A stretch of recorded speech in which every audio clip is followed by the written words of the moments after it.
Hi hello ನಮಸ್ಕಾರ, welcome back to Sakshi kitchens and vlogs. ಇದು ನಾನು ಊರಲ್ಲಿದ್ದಾಗಿಂದೇ ವ್ಲಾಗ್ನ ಕಂಟಿನ್ಯೂ ಮಾಡ್ತಿದ್ದೀನಿ. ಅಂದರೆ ಜಾತ್ರೆಗೆ ಹೋಗಿದ್ದೆ ಅಲ್ವಾ, ವ್ಲಾಗ್ನ ಹಾಕಿರಲೇ ಇಲ್ಲ, ವೀಡಿಯೋಸ್ನೆಲ್ಲ ಮಾಡಿ ಇಟ್ಕೊಂಡಿದ್ದೆ. ಆದರೆ ನನಗಲ್ಲಿ ಎಡಿಟಿಂಗ್ ಮಾಡಿ ವಾಯ್ಸ್ ಓವರ್ ಕೊಟ್ಟು ಹಾಕೋದಕ್ಕೆ ಆಗಿರಲಿಲ್ಲ. ಹಾಗಾಗಿ ಮತ್ತೆ ಊರಿಂದ ಬಂದ ಮೇಲೆ ನಾನಿಲ್ಲಿ ಎಡಿಟಿಂಗ್ ಮಾಡಿಕೊಂಡು ವಾಯ್ಸ್ ಓವರ್ ಕೊಟ್ಕೊಂಡು ಇವತ್ತೇ ಹಾಕ್ತಾಯಿದ್ದೀನಿ ಈ ವಿಡಿಯೋನ. ಹಾಗೆ ಈ ವಿಡಿಯೋದಲ್ಲಿ ನಾನು ಯಾವ ಊರಿಗೆ ಹೋಗಿದ್ದೆ, ಹಾಗೆ ಯಾವ ಊರಲ್ಲಿ ಜಾತ್ರೆ ಇತ್ತು ಅನ್ನೋದನ್ನು ಸಹ ಹೇಳ್ತಾ ಇದ್ದೀನಿ. ಹಾಗೆ ಜಾತ್ರೆ ಯಾವ ಥರ ಇತ್ತು ಅನ್ನೋದನ್ನು ಸಹ ಈ ವಿಡಿಯೋದಲ್ಲಿ ಶೇರ್ ಮಾಡ್ತಾ ಇದ್ದೀನಿ. ಎಲ್ಲೂ ಸ್ಕಿಪ್ ಮಾಡ್ದೇನೆ ವಿಡಿಯೋನ ಪೂರ್ತಿಯಾಗಿ ನೋಡಿ. ಇದು ಬುಧವಾರದ ಲಾಗ್ ಆಗಿರುತ್ತೆ. ಬುಧವಾರ ಮನೆಯಲ್ಲೆಲ್ಲ ಕೆಲಸ ಮುಗಿಸ್ಕೊಂಡು ದೇವ್ರಿಗೆ ಕಾಯಿ ಒಡ್ಸೋಣ ಅಂತ ಹೇಳಿ ದೇವಸ್ಥಾನಕ್ಕೆ ಬಂದಿದ್ವಿ. ಅಂದರೆ ಜಾತ್ರೆ ಏನಿತ್ತಲ್ವ ಆ ದೇವಸ್ಥಾನಕ್ಕೆ ಬಂದಿದ್ವಿ. ಮಂಗಳವಾರದಿಂದನೇ ಜಾತ್ರೆ ಶುರುವಾಗಿತ್ತು. ಆದರೆ ಮಂಗಳವಾರದ ನನಗೆ ಊರಿಂದ ಬಂದಿರೋದ್ರಿಂದ ಒಂದು ಸ್ವಲ್ಪ ಟಯರ್ಡ್ ಬೇರೆ ಆಗಿತ್ತು. ಹಾಗೆ ಮನೆಯಲ್ಲಿ ಕೆಲಸ ಜಾಸ್ತಿ ಇರೋದ್ರಿಂದ ಮಂಗಳವಾರ ದೇವಸ್ಥಾನಕ್ಕೇನು ಹೋಗೋದಕ್ಕಾಗಿರಲಿಲ್ಲ. ಹಾಗಾಗಿ ಬುಧವಾರ ಅಷ್ಟಾಗೇನು ಕೆಲಸ ಇರಲಿಲ್ಲ. ಹಾಗಂತ ಇವತ್ತು ಬೆಳಗ್ಗೆನೇ ದೇವಸ್ಥಾನಕ್ಕೆ ಬಂದು ಇಲ್ಲಿ ದೇವಿಗೆ ಹಣ್ಣು ಕಾಯಿ ಹಾಗೆ ಮಡ್ಲಕ್ಕಿ ಎಲ್ಲ ಕೊಡಬೇಕಾಗಿತ್ತು. ಹಾಗಾಗಿ ಇಲ್ಲಿ ನಾನು ಸಹ ಹಣ್ಣು ಕಾಯಿ ಮಡ್ಲಕ್ಕಿ ಅದೆಲ್ಲ ತೊಗೊಂಡು ದೇವಸ್ಥಾನದ ಒಳಗಡೆ ಹೋಗಿ ದೇವಿಗೆ ತೊಗೊಂಡಿರೋಂತಹ ಮಡ್ಲಕ್ಕಿ ಹಾಗೆ ಹಣ್ಣು ಕಾಯಿನ ಆಶೀರ್ವಾದ ಮಾಡಿ ಕೊಡ್ತಾರೆ. ನಾವು ಹೊರಗಡೆ ಕಾಯಿ ಹೊಡೆಯೋದಕ್ಕೆ ಅಂತಲೇ ಅದರದ್ದಾಗಿಂತಹ ಪ್ಲೇಸ್ ಇರುತ್ತೆ, ಅಲ್ಲಿ ಬಂದು ಹೊಡ್ಕೋಬೇಕಾಗುತ್ತೆ, ನಾವೇನೇ ಹೊಡ್ಕೋಬೇಕಾಗುತ್ತೆ. ಹಾಗೆ ನಾವಿಲ್ಲಿ ಬೆಳಗ್ಗೆ ಒಂದು 10-10:30 ಹಂಗೆ ಹೋಗಿರೋದ್ರಿಂದ ರಶ್ ಅಷ್ಟಾಗಿರಲಿಲ್ಲ. ಬೇಗನೆ ದರ್ಶನವೂ ಸಹ ಆಯಿತು. ಹಾಗೆ ದೇವಿ ಮುಖ ಚೆನ್ನಾಗಿ ಕಾಣ್ತಾ ಇತ್ತು.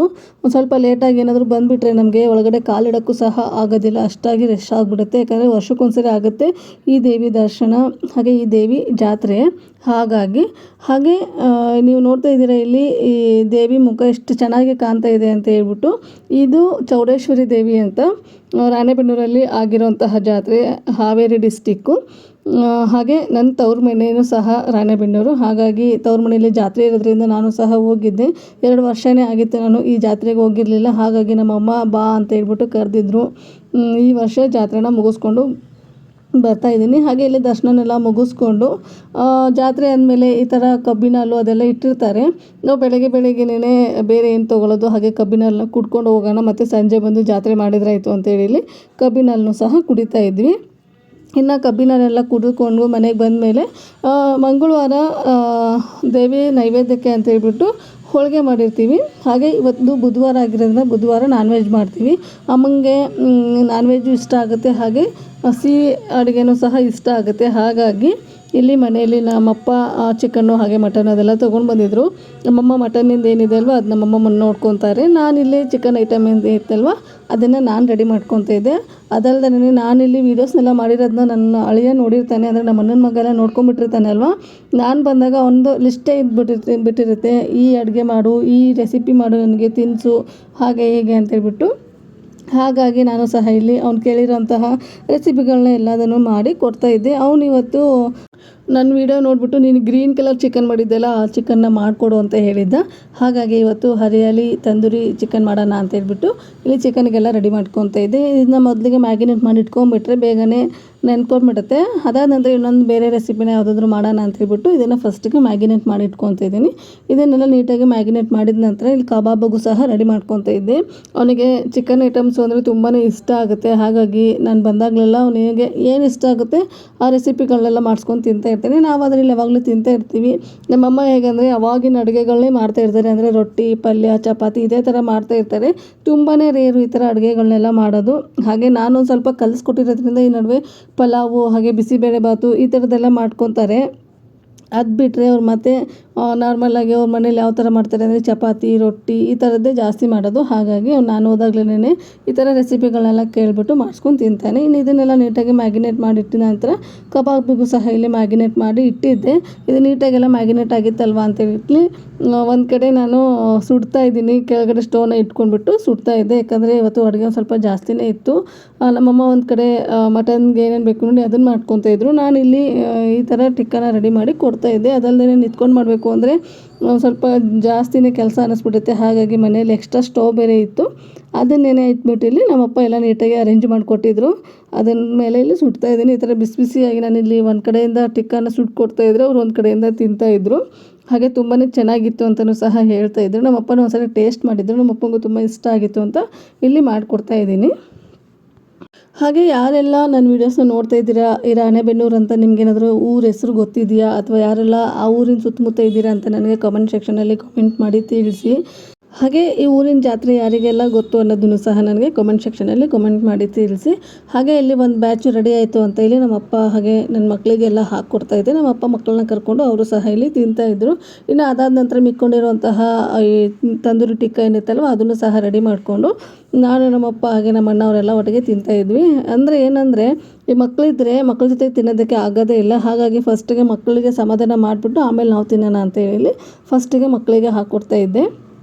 ಅವ್ನು ಯಾವಾಗ ನೋಡಿದ್ರು ಹೇಳ್ತಾ ಇರ್ತೀನಿ, ಅತ್ತೆ ನೀನು ಮಾಡ್ದಂಗೆ ಅಮ್ಮಂಗೆ ಮಾಡೋಕ್ಕೆ ಬರೋದಿಲ್ಲ, ಅತ್ತೆ ನೀನು ಮಾಡ್ದಂಗೆ ಅಮ್ಮಂಗೆ ಮಾಡೋಕ್ಕೆ ಬರೋದಿಲ್ಲ ಅಂತ ಹೇಳ್ಬಿಟ್ಟು ಅದಕ್ಕೆ ಇವತ್ತು ಅವನಿಗೆ ತೃಪ್ತಿ ಆಗೋಷ್ಟು ತಿನ್ನಲಿ ಅಂತ ಅವನ ತಿನ್ನೋದಕ್ಕೆ ಕೂತ್ಕೊಂಡ್ಬಿಟ್ಟಿದ್ದ ಫಸ್ಟಿಗೆನೇ. ಇನ್ನು ಅದಾದ ನಂತರ ಮಿಕ್ಕೊಂಡಿರೋಂತಹ ತಂದೂರಿ ಟಿಕ್ಕ ಅದೆಲ್ಲ ಏನಿತ್ತಲ್ವ ಅದನ್ನ ಇನ್ನೊಂದು ಬ್ಯಾಚು ಈ ಥರ ನೀಟಾಗಿ ಸುಟ್ಕೊಂಡ್ಬಿಟ್ಟು ನಾನು ನಮ್ಮಪ್ಪ ನಮ್ಮ ಅಣ್ಣ ಹಾಗೆ ನಮ್ಮಮ್ಮ ನನ್ನ ಮಗಳು ಎಲ್ಲರೂ ಸೇರಿಬಿಟ್ಟು ಒಟ್ಟಿಗೆ ತಿಂತಾಯಿದ್ದೀವಿ.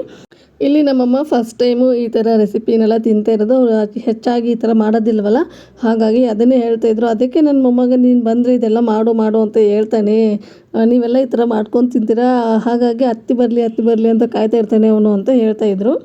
ಇನ್ನು ಇಲ್ಲೆಲ್ಲ ನಾನು ಸಹ ಒಟ್ಟಿಗೆ ಕೂತ್ಕೊಂಡು ತಂದೂರಿ ಟಿಕ್ಕನ ತಿಂದಿದ್ದಾಯಿತು. ಅದಾದ ನಂತರ ಕಬಾಬ್ನು ಸಹ ಮಾಡಿಕೊಟ್ಟೆ, ಅದನ್ನು ಸಹ ತಿನ್ಕೊಂಬಿಟ್ರು.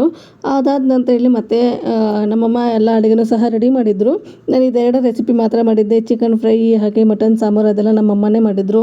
ಇನ್ನು ಇದೆಲ್ಲ ಮಾಡೋಷ್ಟರಲ್ಲಿ ಟೈಮು ಆಲ್ರೆಡಿ 3:30 ಆಗಿಬಿಟ್ಟಿತ್ತು. ಇನ್ನೊಂದು ಸರಿ ಊಟನ ಮಾಡ್ಕೊಳ್ಳೋಣ ಅಂತ ಹೇಳಿ ಊಟಕ್ಕೆ ಕೂತ್ಕೊಂಡಿದ್ದೀವಿ. ಈ ಥರ ಎಲ್ಲರೂ ಒಟ್ಟಿಗೆ ಕೂತ್ಕೊಂಡು ಊಟ ಮಾಡೋದಂದರೆ ನಮ್ಮನೇಲಿ ತುಂಬಾ ಇಷ್ಟ ಆಗುತ್ತೆ. ಹಾಗಾಗಿ ಎಲ್ಲರೂ ಒಟ್ಟಿಗೆ ಕೂತ್ಕೊಂಡು ಊಟ ಮಾಡ್ತೀವಿ. ಊರಲ್ಲಾದರೂ ಅಷ್ಟೇ, ಇಲ್ಲಿ ನನ್ನ ಮನೇಲಾದ್ರೂ ಅಷ್ಟೇ, ಯಾರೇ ಬಂದ್ರೂ ಈ ಥರ ಒಟ್ಟಿಗೆ ಕೂತ್ಕೊಂಡು ಊಟ ಮಾಡೋದು ಅಂದ್ರೆ ತುಂಬ ಇಷ್ಟ. ಹಾಗೆ ಇದರಲ್ಲಿ ಸಿಗುವಂತಹ ಸುಖ ಎಲ್ಲೂ ಸಿಗೋದಿಲ್ಲ ಅಂತ ಹೇಳ್ತೀನಿ. ಯಾಕಂದರೆ ಒಂದು ತುತ್ತು ಜಾಸ್ತಿನೂ ಸಹ ಹೋಗುತ್ತೆ. ಹಾಗಾಗಿ ಇನ್ನು ಊಟನೆಲ್ಲ ಮುಗಿಸ್ಕೊಂಡು ಹಾಗೆ ಮಿಕ್ಕೊಂಡಿರುವಂತಹ ಕೆಲಸಗಳೆಲ್ಲ ಮಾಡಿಕೊಂಡು ಟೈಮ್ ಇತ್ತು ಇನ್ನು. ಹಾಗಾಗಿ ನಮ್ಮಮ್ಮ ಇವತ್ತು ನನಗೂ ನನ್ನ ಮಗಳಿಗೂ ಚೈನ್ ಕೊಡಿಸ್ತೀನಿ ಅಂತ ಹೇಳಿದರು, ಅಂದರೆ ಕಾಲು ಚೈನು. ಹಾಗಾಗಿ ಇಲ್ಲಿ ಗೋಲ್ಡ್ ಶಾಪಿಗೂ ಸಹ ಹೋಗಿದ್ವಿ. ಪ್ರತಿ ವರ್ಷವೂ ಹೀಗೆ ನಮ್ಮಮ್ಮ ವರ್ಷಕ್ಕೊಂದ್ಸರಿ ನನಗೂ ನನ್ನ ಮಗಳಿಗೂ ಚೈನ್ ಕೊಡಿಸ್ಲಿಲ್ಲ ಅಂದರೆ ಅವ್ರಿಗೆ ಸಮಾಧಾನವೇ ಆಗಲ್ಲ. ಹಾಗಾಗಿ ಅದಲ್ಲದೆ ನಾನು 2 ವರ್ಷ ಆಗಿತ್ತು ಊರಿಗೆ ಹೋಗಿರಲಿಲ್ಲ ಅಲ್ವಾ, 2 ವರ್ಷದಿಂದ ಅದೇ ಚೈನೇ ಹಾಕ್ಕೊಂಡಿದ್ದೆ ನಾನು. ಹಾಗಾಗಿ ನಮ್ಮಮ್ಮ ಇಬ್ಬರಿಗೂ ಚೈನ್ ಕೊಡಿಸ್ತೀನಿ ಬಾ ಅಂತ ಹೇಳಿ ಗೋಲ್ಡ್ ಶಾಪಿಗೆ ಹೋಗಿ ಚೈನ್ನ ಕೊಡಿಸ್ತಾಯಿದ್ರು. ನಾನು ಸ್ವಲ್ಪ ಲೈಟ್ ವೆಯ್ಟ್ ಇರೋದು ಹಾಗೆ ತುಂಬ ತೆಳ್ಳಗಿರೋದು ತೊಗೊಳ್ಳೋಣ ಅಂತ ನಾನು ಅಂದ್ಕೊಂಡೆ. ನಮ್ಮ ಅಮ್ಮಂಗೆ ಅಷ್ಟು ತೆಳ್ಳಗೆ ತೊಗೊಂಡು ಏನು ಮಾಡ್ತೀಯ ನೀನು, ಹಾಕ್ಕೊಂಡೇ ಇರೋ ಥರ ಅಂತ ಹೇಳ್ಬಿಟ್ಟು ಒಂದು ಸ್ವಲ್ಪ ದಪ್ಪದಾಗಿರೋದೇ ತಗೋ ಅಂತ ಹೇಳ್ತಾಯಿದ್ರು. ಈ ಸರಿ ಒಂದು ಸ್ವಲ್ಪ ಸಿಂಪಲ್ಲಾಗಿರೋದೇ ತೊಗೊಳ್ಳೋಣ ಅಂತ ನಾನು ಅಂದ್ಕೊಂಡ್ರೆ ನಮ್ಮಮ್ಮ ಯಾವಾಗಲೂ ದಪ್ಪ ಹಾಕ್ಕೊತೀಯ ನೀನು, ಅದೇ ಥರನೇ ಹಾಕು, ಆವಾಗಲೇ ನೀನು ಚೆನ್ನಾಗಿ ಕಾಣಿಸುತ್ತೆ ಅಂತ ಹೇಳಿದರು. ಅಂದರೆ ನಾನು ಹುಟ್ಟದಾಗಿಂದನೂ ಚೈನ ಹಾಕಿದ್ದಾರೆ ನಮ್ಮಮ್ಮ ನನ್ನ ಕಾಲಲ್ಲಿ. ಹಾಗಾಗಿ ಪ್ರತಿ ವರ್ಷ ನಾನು ಈ ಥರ ಚೈನ್ ಕೊಡಿಸ್ಲಿಲ್ಲ ಅಂದರೂ ಸಮಾಧಾನವೇ ಆಗಲ್ಲ. ಹಾಗೆ ನಾನು ಅಷ್ಟೇ, ಕಾಲಲ್ಲಿ ಚೈನ್ ಇಲ್ಲ ಅಂದರೆ ಒಂಥರ ಕಾಲೇನೋ ಒಂಥರ ಚೆನ್ನಾಗೇ ಕಾಣಿಸ್ತಾ ಇರಲ್ಲ. ಹಾಗಾಗಿ ಚೈನ್ ಇಲ್ಲದೇ ನಾನು ಯಾವತ್ತೂ ಇದ್ದಿದ್ದೇ ಇಲ್ಲ. ಇನ್ನು ಅದೇ ಥರ ನನ್ನ ಮಗಳಿಗೂ ಸಹ ಅವಳು ಹುಟ್ಟದಾಗಿಂದನೂ ಚೈನ ಹಾಕಿರೋದ್ರಿಂದ ಅವಳಿಗೂ ಸಹ ಪ್ರತಿ ವರ್ಷ ಕೊಡಿಸ್ತಾನೆ ಇರ್ತಾರೆ. ಇಲ್ಲಿ ಮೊದಲಿಗೆ ನನ್ನ ಮಗಳಿಗೆ ಸೈಜ್ ನೋಡಿಬಿಟ್ಟು ಚೈನು ತೊಗೊಂಡ್ವಿ. ಅದಾದ ನಂತರ ನಾನು ತೊಗೊಂಡ್ವಿ. ಇವತ್ತು ನಾನು ನನ್ನ ಮಗಳು ಒಂದೇ ಥರದ ಚೈನ್ನ ತೊಗೊಂಡ್ರಾಯ್ತು ಅಂತ ಒಂದೇ ಥರದ ಚೈನ್ನ ಇಬ್ಬರೂ ಸಹ ತೊಗೊಂಡು ಹಾಕ್ಕೊಂಡಿದ್ದೀವಿ. ಅಂದರೆ ನಮ್ಮ ಮನೇಲಿ ಹೇಗೆ ಅಂದರೆ ಈ ಗೋಲ್ಡ್ ಐಟಮ್ಸ್ ಏನೋ ಕೊಡಿಸೋದಿದ್ರು ನಮ್ಮಮ್ಮ ಕೊಡಿಸ್ತಾರೆ. ಇನ್ನು ಬಟ್ಟೆ ಬರೆ ಅಂತ ಏನಾದರೂ ಇದ್ದರೆ ಅದು ನಮ್ಮಪ್ಪ ಕೊಡಿಸ್ತಾರೆ. ಹಾಗಾಗಿ ಈ ಗೋಲ್ಡ್ ಶಾಪಿಂದು ಕೆಲಸ ಏನಿದ್ರು ನಮ್ಮಮ್ಮನ ಕೆಲಸ, ಬಟ್ಟೆ ಶಾಪ್ ಏನಿದ್ರು ನಮ್ಮಪ್ಪನ ಕೆಲಸ ಥರ. ಇವತ್ತು ಎರಡು ಒಂದೇ ಸರಿನೇ ಆಗುತ್ತೆ ಅಂತ ಹೇಳ್ಬಿಟ್ಟು ಫಸ್ಟಿಗೆ ಬಟ್ಟೆ ಶಾಪಿಂಗ್ ಎಲ್ಲ ಮಾಡ್ಕೊಂಬಂದ್ವಿ. ಅದಾದ ನಂತರ ಇಲ್ಲಿ ಗೋಲ್ಡ್ ಶಾಪಿಗೆ ಬಂದ್ವಿ. ನಾನು ಬಟ್ಟೆ ಶಾಪಿಂಗ್ ಮಾಡೋದೇನಿಲ್ಲಿ ವೀಡಿಯೋನ ಶೇರ್ ಮಾಡ್ಕೊಳ್ಳೋದಕ್ಕೇನೂ ಹೋಗಲಿಲ್ಲ. ಇನ್ನು ಅದೆಲ್ಲ ಮುಗಿಸ್ಕೊಂಡು ಮನೆಗೆ ಬರೋಷ್ಟೆಲ್ಲ ಟೈಮು ಆಲ್ರೆಡಿ 5:30 ಆಗಿತ್ತು. ಇನ್ನು ಹಾಗೆ ಬಂದ ತಕ್ಷಣ ಕೈಕಾಲು ಮುಖ ತೊಳ್ಕೊಂಡು ಮತ್ತೆ ಜಾತ್ರೆಗೂ ಸಹ ಬಂದಿದ್ದಾಯಿತು. ನೋಡಿ ಯಾವ ಥರ ಇದೆ ಅಂತ ನಮ್ಮೂರ ಜಾತ್ರೆ ತುಂಬ ಚೆನ್ನಾಗಿರುತ್ತೆ. ವರ್ಷಕ್ಕೊಂದ್ಸರಿ ಆಗೋದ್ರಿಂದ ನಮಗಂತೂ ಜಾತ್ರೆ ಬಂದರೆ ತುಂಬಾ ಖುಷಿ ಆಗುತ್ತೆ. ಒಂಥರ ಏನೋ ಹೊಸದಾಗಿ ಅಂತ ಅನಿಸುತ್ತೆ. ಅದಲ್ಲದೆ ನಮಗೆ ಹೆಣ್ಮಕ್ಳಿಗೆ ಅಂದರೆ ಇಯರಿಂಗ್ಸು, ಜ್ಯುವೆಲರಿ, ಜಡೆ ಬ್ಯಾಂಡ್ ಅಂತೆ, ಡ್ರೆಸ್ ಅಂತೆ, ಅದು ಇದು ಅಂದರೆ ತುಂಬಾ ಇಷ್ಟ ಅಲ್ವಾ.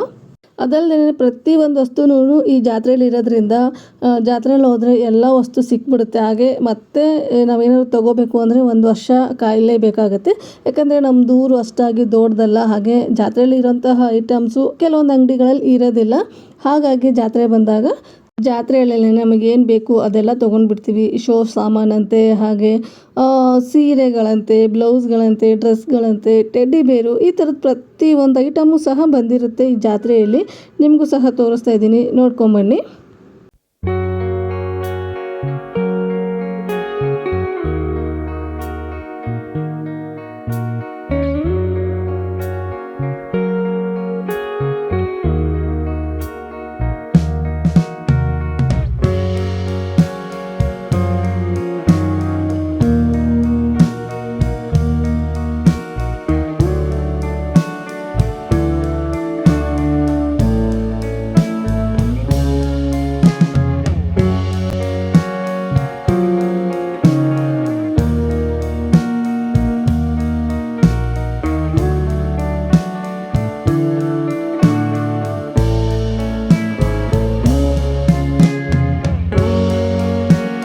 ಹಾಗೆ ನೀವು ಇಲ್ಲಿ ಇವಾಗ ಏನು ನೋಡ್ತಾ ಇದ್ದೀರಲ್ವಾ, ಇದು ಚಿಕ್ಕ ಚಿಕ್ಕ ಪುಟಾಣಿದ ಮಕ್ಕಳು ಆಡೋವಂತಹ ಆಟಿಕೆ ಸಾಮಾನು ಮಣ್ಣಿಂದ ಮಾಡಿರ್ತಾರೆ. ತುಂಬ ಚೆನ್ನಾಗಿತ್ತು. ನನಗೆ ಮಾತ್ರ ನೋಡಿದ ತಕ್ಷಣವೇ ತೊಗೊಳ್ಳೋಣ ಅಂತ ಅನ್ನಿಸ್ತು.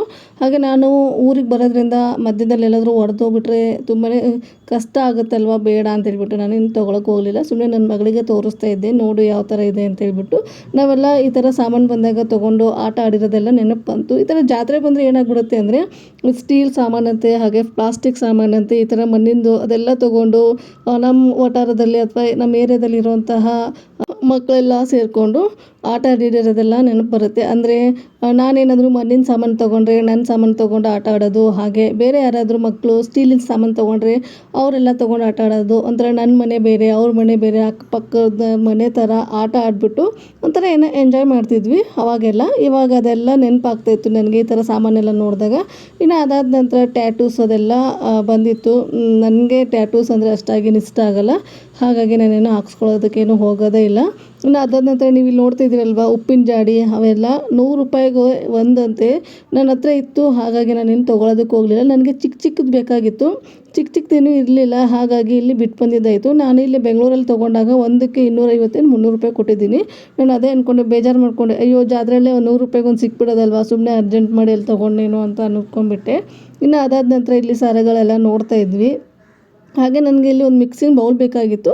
ಹಾಗಾಗಿ ಇಲ್ಲಿ ಪಿಂಗಾಣಿ ಐಟಮ್ ಹತ್ರ ಬಂದುಬಿಟ್ಟು ಮಿಕ್ಸಿಂಗ್ ಬೌಲ್ನ ಕೇಳ್ತಾ ಇದ್ದೀನಿ. 100 ರೂಪಾಯಿಗೆ ಒಂದಂತೆ. ಆದರೆ ತುಂಬಾ ಕಾಸ್ಟ್ಲಿ ಅಂತ ಅನ್ನಿಸ್ತು. ಆದರೆ ನನ್ನ ಹತ್ರ ಇರಲಿಲ್ಲ ಅಲ್ವಾ, ಹಾಗಾಗಿ ಕಾಸ್ಟ್ಲಿ ಆದರೂ ಪರವಾಗಿಲ್ಲ ತೊಗೊಳ್ಳೋಣ ಅಂತೇಳ್ಬಿಟ್ಟು ಒಂದು ಮಿಕ್ಸಿಂಗ್ ಬೌಲು ಹಾಗೆ ಒಂದು ಸರ್ವಿಂಗ್ ಬೌಲ್ನ ಸಹ ತೊಗೊಂಡೆ. ಅಂದರೆ ನಾನೇನಾದರೂ ಕುಕ್ಕಿಂಗ್ನ ಮಾಡ್ತಾಯಿರ್ತೀನಲ್ವ ಸರ್ವ್ ಮಾಡೋದಕ್ಕೆ ಅಂತೇಳ್ಬಿಟ್ಟು ತೊಗೊಂಡಿದ್ದಾಯಿತು. ಹಾಗೆ ಈ ಜಾತ್ರೆ ಅಂದಮೇಲೆ ಅಕ್ಕಪಕ್ಕ ಎಲ್ಲ ಇಟ್ಕೊಂಡಿರ್ತಾರೆ ನೋಡಿ ಅಂಗಡಿಗಳು, ಬಾರ್ಗಿನೇ ಮಾಡೋದಕ್ಕಾಗಲ್ಲ. ಅವರೆಲ್ಲ ಮಾತಾಡ್ಕೊಂಡು ಇಟ್ಕೊಂಡಿರ್ತಾರೆ ಏನೋ ಗೊತ್ತಿಲ್ವ, ಅಯ್ಯೋ ಈ ಅಂಗಡಿಯಲ್ಲಿ ಸಿಗಲಿಲ್ಲ ಅಂದರೆ ಇನ್ನೊಂದು ಅಂಗಡಿಯಲ್ಲಿ ಹೋಗಿ ತೊಗೊಂಬರೋಣ ಅಂತ ಅಂದ್ರೂ ಆಗಲ್ಲ.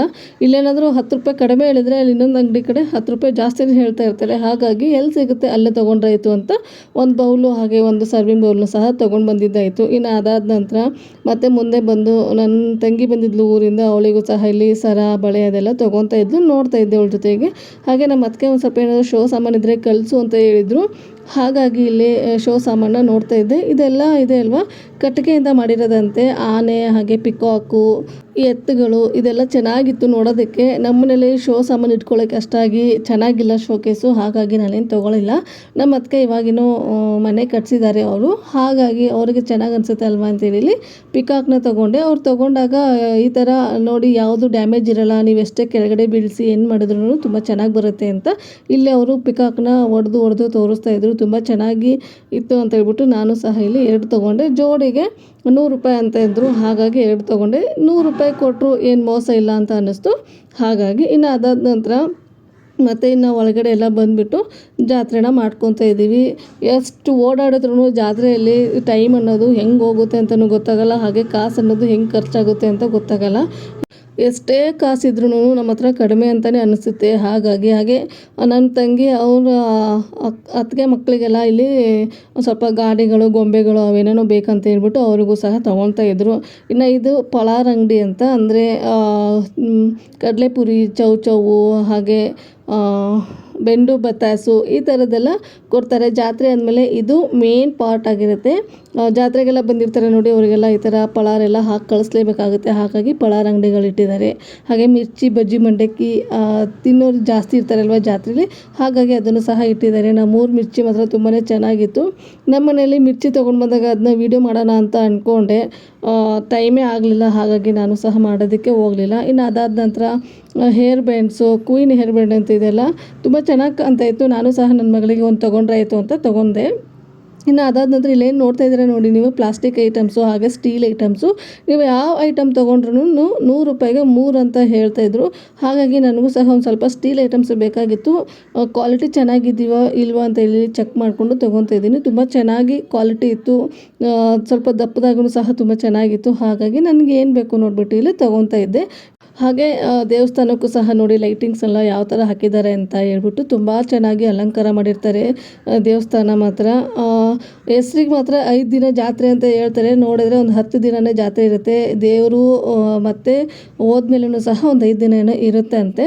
ನಾವಿಲ್ಲಿ ಒಂದು 3 ದಿನ ಇದ್ಬಿಟ್ಟು ಊರಿಗೆ ಬಂದಿದ್ದಾಯಿತು, ಯಾಕಂದರೆ ಮಕ್ಕಳಿಗೆ ಸ್ಕೂಲ್ ರಜೆ ಮಾಡಿಸ್ಮೇಲೆ ಕರ್ಕೊಂಡು ಹೋಗಿದ್ದೆ ನೋಡಿ. ಹಾಗಾಗಿ ಇನ್ನು ಇಲ್ಲಿ ನೋಡಿ ಡ್ರೆಸ್ ಇದೆ ಅಲ್ವಾ, ಇದು 250 ರೂಪಾಯಿಗೆ ಒಂದು ಡ್ರೆಸ್ ಅಂತೆ. ತುಂಬ ಚೆನ್ನಾಗಿತ್ತು ಡ್ರೆಸ್ಗಳು, ಒಂದೊಂದು ಡ್ರೆಸ್ಸು ಒಂದೊಂದು ಥರ ಇತ್ತು. ನನಗೆ ಮಾತ್ರ ತುಂಬಾ ಆಸೆ ಆಗ್ತಾಯಿತ್ತು ತೊಗೊಳ್ಳೋಣ ಅಂತೇಳ್ಬಿಟ್ಟು. ಆದರೆ ಇವಾಗಲೇ ಜಾಸ್ತಿ ಡ್ರೆಸ್ ಇದೆ, ಇನ್ನು ಇದನ್ನು ತೊಗೊಂಡು ಸುಮ್ಮನೆ ಇಟ್ಕೊಳ್ಳೋದು ಏನಕ್ಕೆ ಅಂತ ನಾನು ತೊಗೊಳೋಕ್ಕೇನು ಹೋಗಲಿಲ್ಲ. ಎಷ್ಟು ಚೆನ್ನಾಗಿ ಕಾಣ್ತಾ ಇದ್ದಾವೆ ನೋಡಿ. 250 ರೂಪಾಯಿ ಕೊಟ್ಟರೆ ಏನು ಲಾಸ್ ಅಲ್ಲ ಅಂತ ಹೇಳ್ತೀನಿ. 250 ರೂಪಾಯಿಗೆ ಇವಾಗ ಏನು ಬರುತ್ತೆ ಹೇಳಿ, ಒಂದೊಂದು ಡ್ರೆಸ್ 250 ರೂಪಾಯಿ ಅಂದರೆ ತುಂಬಾ ಚೆನ್ನಾಗಿತ್ತು. ಕ್ವಾಲಿಟಿ ವೈಸು ಸಹ ತುಂಬ ಚೆನ್ನಾಗಿತ್ತು. ಹಾಗಾಗಿ ನಾನಿಲ್ಲಿ ಒಂದು ಸ್ವಲ್ಪ ಇದನ್ನು ಸಹ ಶೂಟ್ ಮಾಡಿಕೊಂಡೆ. ಎಷ್ಟು ಚೆನ್ನಾಗಿ ಕಾಣ್ತಾ ಇದ್ದಾವೆ ನೋಡಿ ಡ್ರೆಸ್ಗಳೆಲ್ಲ. ಇನ್ನು ಅದಾದ ನಂತರ ಮನೆಗೆ ಬರೋಷ್ಟರಲ್ಲೇ ಟೈಮು 8:30 ಆಗಿತ್ತು. ಇನ್ನು ನಾನು ಸಹ ಊರಿಗೆ ಹೋಗಬೇಕಾಗಿತ್ತು. ಹಾಗಾಗಿ ನಮ್ಮಪ್ಪ ಬ್ಯಾಗ್ ಪ್ಯಾಕಿಂಗ್ನ ಮಾಡ್ಕೊತಿದ್ದಾರೆ. ನಮ್ಮ ಮನೇಲಿ ಯಾವಾಗಲೂ ನಾನು ಊರಿಗೆ ಹೋದರೆ ನಮ್ಮ ಅಪ್ಪನೇ ನನ್ನ ಬ್ಯಾಗ್ ಪ್ಯಾಕ್ ಮಾಡೋದು. ಅಂದರೆ ನಮ್ಮಮ್ಮ ಏನೆಲ್ಲ ಮಾಡಿರ್ತಾರೆ ನೋಡಿ, ಅದನ್ನ ನೀಟಾಗಿ ಕವರಿಗೆ ಕಟ್ಟಿಬಿಟ್ಟು ನೀಟಾಗಿ ಬ್ಯಾಗಿಗೆ ಹೊಂದಿಸ್ಬಿಟ್ಟು ಕೊಡೋದೆ ನಮ್ಮಪ್ಪ. ನಾನೇನು ಮಾಡೋದಿಲ್ಲ, ನನ್ನ ಬ್ಯಾಗ್ ಬಟ್ಟೆ ಏನಿರುತ್ತಲ್ವ ಅದನ್ನು ಮಾತ್ರ, ಬಟ್ಟೆ ಪ್ಯಾಕಿಂಗ್ ಮಾತ್ರ ನಾನು ಮಾಡ್ಕೊತೀನಿ. ಇನ್ನು ಮಿಕ್ಕೊಂಡಿರೋವಂತಹ ಕೆಲಸ ಎಲ್ಲ ನಮ್ಮ ಅಪ್ಪನೇ ಮಾಡೋದು. ಅದೇನೋ ಒಂಥರ ನನಗೂ ಸಹ ನೆಮ್ಮದಿ ಅನಿಸುತ್ತೆ. ನಮ್ಮ ಅಪ್ಪನೇ ಬ್ಯಾಗ್ ಪ್ಯಾಕ್ ಮಾಡಿದರೆ ನನಗೆ ನೆಮ್ಮದಿ ಅಂತ ಅನಿಸುತ್ತೆ. ಹಾಗಾಗಿ ನಮ್ಮ ಅಪ್ಪನಿಗೆ ಹೇಳ್ತಾಯಿದ್ದೆ, ಅಪ್ಪ ನೀನೇ ಮಾಡಪ್ಪ ಅಂತ ಹೇಳ್ಬಿಟ್ಟು. ನಮ್ಮಮ್ಮ ಸುಮ್ಮನೆ ಹೇಳ್ತಾಯಿರ್ತಾರೆ, ನಮ್ಮಪ್ಪ ಅದೇ ಹೇಳ್ತಾಯಿರ್ತಾರೆ, ನಿಮ್ಮಮ್ಮ ಸುಮ್ಮನೆ ಅಲ್ಲಿ ಕೂತ್ಕೊಂಡು ಹೇಳೋದಷ್ಟೇ, ಎಲ್ಲ ನಾನೇ ಮಾಡಬೇಕು ಅಂತ ಹೇಳ್ಬಿಟ್ಟು. ನಮ್ಮಮ್ಮ ಒಂದು ಸ್ವಲ್ಪ ತಿಂಡಿಗಳೆಲ್ಲ ಮಾಡಿದರು, ಅಂದರೆ ಕರ್ಜಿಕಾಯಿ, ಸ್ವಲ್ಪ ಅವಲಕ್ಕಿ, ಹಾಗೆ ಮಂಡಕ್ಕಿ ಅದೆಲ್ಲ ಮಾಡಿರ್ತಾರೆ. ಜಾತ್ರೆ ಅಂದಮೇಲೆ ಇದೆಲ್ಲ ಇರಲೇಬೇಕು. ಅಂದರೆ ಮನೆಗೆ ನೆಂಟರು ಯಾರಾದರೂ ಬಂದರೆ ಸಡನ್ನಾಗಿ ಉಪ್ಪಿಟ್ಟು ಅವಲಕ್ಕಿ ಮಾಡೋದಕ್ಕಾಗಲ್ಲ ನೋಡಿ. ಅಂಥ ಟೈಮಲ್ಲಿ ಈ ಥರ ಏನಾದರೂ ತಿಂಡಿ ಇದ್ದರೆ ಬಂದವ್ರಿಗೆ ಹಾಗೆ ಕಳಿಸೋ ಬದಲು ಈ ಥರ ಕೊಟ್ಬಿಟ್ಟು ಒಂದು ಸ್ವಲ್ಪ ಟೀನ ಮಾಡಿ ಕೊಟ್ಟರೆ ಅವರು ಸಹ ಖುಷಿಯಿಂದ ತಿಂದ್ಬಿಟ್ಟು ಹೋಗ್ತಾರೆ ಅಂತ ಎಲ್ಲರ ಮನೆಯಲ್ಲೂ ಈ ಥರ ರೆಡಿ ಮಾಡಿ ಇಟ್ಬಿಟ್ಟಿರ್ತಾರೆ ಈ ಜಾತ್ರೆಯಲ್ಲಿ. ಅದೇ ಥರ ಇಲ್ಲಿ ನಮ್ಮಮ್ಮನೂ ಸಹ ರೆಡಿ ಮಾಡಿ ಇಟ್ಟಿದ್ರು. ಇನ್ನು ಅದನ್ನೆಲ್ಲ ನನಗೂ ಸಹ ಇಲ್ಲಿ ಕಟ್ತಾ ಇದ್ದಾರೆ. ಪ್ರತಿ ವರ್ಷವೂ ಇದೇ ಥರ ಆಗುತ್ತೆ. ನಮ್ಮಮ್ಮ ರೆಡಿ ಮಾಡ್ತಾರೆ, ನಾನು ತೊಗೊಂಡು ಹೋಗ್ತಾ ಇರ್ತೀನಿ. ಅದೇ ಥರನೇ ಆಗುತ್ತೆ. ಇನ್ನು ಈ ವರ್ಷ ನಾನು ಅದೇ ಥರ ಎಲ್ಲದನ್ನು ಸಹ ಮನೇಲಿ ಏನು ಮಾಡಿರ್ತಾರೆ ಪ್ರತಿಯೊಂದು, ಅಂದರೆ ಚಟ್ನಿ ಪುಟ್ಟಿಯಿಂದ ಹಿಡಿದು ಎಲ್ಲದನ್ನು ಸಹ ಕಟ್ತಾರೆ ನಮ್ಮಪ್ಪ ಕೂತ್ಕೊಂಡು. ಅದೇ ಥರ ಇವತ್ತು ಸಹ ನೆನಪು ಮಾಡಿಕೊಂಡು ಇಲ್ಲಿ ಎಲ್ಲದನ್ನು ಒಂದು ಸರಿ ಕವರ್ಗೆಲ್ಲ ಹಾಕಿ ಕಟ್ಟಿಡ್ತಾರೆ. ಅದಾದ ನಂತರ ನೀಟಾಗಿ ಬ್ಯಾಗಿಗೆ ಹಾಕಿ ಜೋಡಿಸಿ ಇಡ್ತಾರೆ. ಅವರಿಗೆ ಈ ಥರ ಬ್ಯಾಗ್ ಪ್ಯಾಕಿಂಗ್ ಮಾಡೋದು ಅಂದರೆ ತುಂಬಾ ಖುಷಿಯಾಗುತ್ತೆ. ಒಂದು 6 ಗಂಟೆಯಿಂದನೇ ಶುರು ಮಾಡಿಬಿಡ್ತಾರೆ. ನಿನ್ಗೇನು ಬೇಕು ಹೇಳವ್ವ, ನಿನ್ಗೇನು ಬೇಕು ಹೇಳವ್ವ, ಅಂಗಡಿಯಿಂದ ಏನಾದರೂ ತೊಗೊಂಬರೋದೇನಾದರೂ ಇದೆಯಾ ಹೇಳವ್ವ, ಅದೆಲ್ಲ ತೊಗೊಂಬಂದು ಇವಾಗಲೇ ಇಟ್ಬಿಡ್ತೀನಿ ಅಂತ ಒಂದು 6 ಗಂಟೆಯಿಂದನೇ ಶುರು ಮಾಡಿಬಿಡ್ತಾರೆ. ಅವರಿಗೇನು ಅಂದರೆ ಮಾಡಿರೋಂತಹ ಐಟಮ್ಸ್ ಎಲ್ಲ ತೊಗೊಂಡೋಗ್ಬೇಕು. ಹಾಗೆ ಅವರಾಗೆ ಕೂತ್ಕೊಂಡು ಖುದ್ದಾಗಿ ನೀಟಾಗಿ ಬ್ಯಾಗ್ ಪ್ಯಾಕ್ನ ಮಾಡಿಕೊಡ್ಬೇಕು. ಅಂದರೆ ಅವರಿಗೆ ತುಂಬಾ ಇಷ್ಟ ಆಗುತ್ತೆ. ನಾವು ಮಾಡಿರೋದು ಯಾವುದೋ ಅವ್ರಿಗೆ ಇಷ್ಟನೇ ಆಗೋದಿಲ್ಲ. ಹಾಗೆಲ್ಲ ಹಿಂಗೆ ಮಾಡಿ ಅಂತ ಹೇಳ್ತಾರೆ. ಹಾಗಾಗಿ ನಮ್ಮ ಅಪ್ಪನೇ ಮಾಡಿದ್ರೆ ನನಗೂ ಸಹ ಖುಷಿ ಆಗುತ್ತೆ. ಹಾಗೆ ಅವ್ರು ಮಾಡಿದ್ರೆ ನೀಟಾಗಿ ಮಾಡಿಕೊಡ್ತಾರೆ. ಎಲ್ಲೂ ಊರಿಗೆ ಬರೋವರೆಗೂ ಅವ್ರು ಯಾವ ಥರ ಇಟ್ಟಿರ್ತಾರೆ ಅದೇ ಥರ ಇರುತ್ತೆ. ಹಾಗಾಗಿ ನನಗೂ ಸಹ ನಮ್ಮ ಅಪ್ಪನೇ ಬ್ಯಾಗ್ ಪ್ಯಾಕಿಂಗ್ ಮಾಡೋದಂದರೆ ತುಂಬ ಇಷ್ಟ ಆಗುತ್ತೆ. ಹಾಗೆ ನಾನೇನಾದರೂ ಊರಿಗೆ ಹೊರಟ್ರೆ ನಮ್ಮ ಅಪ್ಪನೇ ಬರಬೇಕು ನನಗೆ ಟ್ರೈನು ಹತ್ತಿಸೋಕ್ಕೆ. ಅದೇನೋ ಒಂಥರ ನಮ್ಮ ಅಪ್ಪ ಇದ್ದರೆ ನನಗೆ ಧೈರ್ಯ ಅಂತಲೇ ಹೇಳ್ಬೋದು. ಯಾವಾಗ್ಲೂ ಅಷ್ಟೇ, ನಮ್ಮ ಅಪ್ಪ ಇದ್ದಾರೆ ಅನ್ನೋದೊಂದು ಧೈರ್ಯ ಜಾಸ್ತಿ ಇರುತ್ತೆ ನನಗೆ. ಅಯ್ಯೋ ನಮ್ಮ ಅಪ್ಪ ಇದ್ದಾರಲ್ವ, ಸೀಟು ಆರಾಮಾಗಿ ಸಿಗುತ್ತೆ ಬಿಡು, ನಾನು ಆರಾಮಾಗಿ ಊರನ್ನ ಮುಟ್ತೀನಿ ಬಿಡು ಅನ್ನೋದೊಂದು ಧೈರ್ಯ ನನಗೆ. ಯಾರೇ ಬಂದ್ರೂ ನನಗೆ ಅಷ್ಟು ಕಂಫರ್ಟಬಲ್ ಅನ್ಸೋದೇ ಇಲ್ಲ. ಅದೇನೋ ಗೊತ್ತಿಲ್ಲ, ಚಿಕ್ಕ ವಯಸ್ಸಿಂದನೂ ತುಂಬಾ ನಮ್ಮ ಅಪ್ಪನ ಹಚ್ಕೊಂಡಿರೋದ್ರಿಂದ ನಮ್ಮ ಅಪ್ಪ ಅಂದರೆ ತುಂಬಾ ಪ್ರೀತಿ ಅಂತ ಅನಿಸ್ತೈತೆ ನನಗೆ. ಹಾಗಾಗಿ ಇನ್ನು ಬ್ಯಾಗ್ ಪ್ಯಾಕಿಂಗ್ ಎಲ್ಲ ಆಗೋ ಅಷ್ಟರಲ್ಲಿ ಟೈಮು ಸಹ 9:30 ಆಯಿತು. ಇನ್ನು ಊಟನೆಲ್ಲ ಮುಗಿಸ್ಕೊಂಡು ಹಾಗೆ ಕೂತ್ಕೊಂಡಿದ್ವಿ. ಬರುವಾಗ ಎಷ್ಟು ಖುಷಿ ಇರುತ್ತೋ ಹೋಗುವಾಗ ಅಷ್ಟೇ ಬೇಜಾರಂತ ಅನಿಸುತ್ತೆ. ನನಗಂತೂ ಊರಿಗೆ ಬರೋದು ಬೇಡ, ಇಲ್ಲಿಂದ ಅಲ್ಲಿಗೆ ಹೋಗೋದು ಬೇಡ ಅಂತ ಅನ್ನಿಸ್ಬಿಡುತ್ತೆ. ಯಾಕಂದರೆ ಅಲ್ಲಿಂದ ಖುಷಿಯಾಗಿ ಬರ್ತೀವಿ, ಇಲ್ಲಿಂದ ಬೇಜಾರು ಪಟ್ಕೊಂಡು ಹೋಗಬೇಕು ಅಂದರೆ ನಮಗೊಂದು ಸ್ವಲ್ಪ ಹಿಂಸೆ ಆಗಿಬಿಡುತ್ತೆ. ಹಾಗಾಗಿ ಇನ್ನು ಇವತ್ತಿನ ವ್ಲಾಗ್ನ ಇಲ್ಲಿಗೆ ಎಂಡ್ ಮಾಡ್ತಾಯಿದ್ದೀನಿ. ನಾನು ಮಾಡಿರುವಂತಹ ವ್ಲಾಗು ಯಾವ ಥರ ಅನ್ನಿಸ್ತು ಅಂತ ಪ್ಲೀಸ್ ಕಾಮೆಂಟ್ ಸೆಕ್ಷನಲ್ಲಿ ಕಾಮೆಂಟ್ ಮಾಡಿ ತಿಳಿಸಿ. ಹಾಗೆ ನಮ್ಮೂರ ಜಾತ್ರೆ ಯಾವ ಥರ ಇತ್ತು ಅಂತ ಅದನ್ನು ಸಹ ನನಗೆ ಕಾಮೆಂಟ್ ಸೆಕ್ಷನಲ್ಲಿ ಕಾಮೆಂಟ್ ಮಾಡಿ ತಿಳಿಸಿ. ಹಾಗೆ ಇನ್ನೂ ಯಾರು ನನ್ನ ಚಾನಲ್ನ ಸಬ್ಸ್ಕ್ರೈಬ್ ಮಾಡಿಲ್ಲ ಪ್ಲೀಸ್ ಸಬ್ಸ್ಕ್ರೈಬ್ ಮಾಡ್ಕೊಂಡು ನೋಡಿ. ನಿಮ್ಮದೊಂದು ಸಬ್ಸ್ಕ್ರೈಬು ನನಗೆ ತುಂಬಾ ಇಂಪಾರ್ಟೆಂಟ್ ಆಗುತ್ತೆ. ಹಾಗೆ ನಿಮ್ಮ ಫ್ಯಾಮಿಲಿ ಆ್ಯಂಡ್ ಫ್ರೆಂಡ್ಸಿಗೂ ಸಹ ಈ ವಿಡಿಯೋನ ಶೇರ್ ಮಾಡಿ. Thank you.